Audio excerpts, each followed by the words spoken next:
Hi guys and welcome back on my YouTube channel. In this tutorial I will show you how to put the SIM card into Samsung Galaxy A7 28. So let's do it.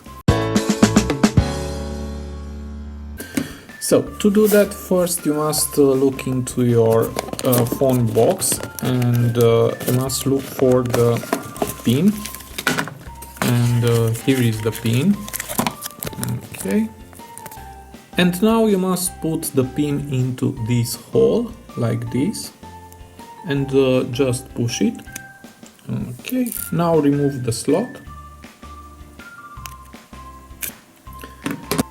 And here you can put two nano SIMs, and here you can put the micro SD card. And let's put the SIM. And this is the right position. Now let's put the second SIM, and this is the right position, and now just put the slot inside. I don't have a memory SD card, but here you can put the memory SD card. Now just push it. Okay, and that's all. So it is very easy. Now to remove the SIMs, just do it again. Put again the pin into the hole, push it.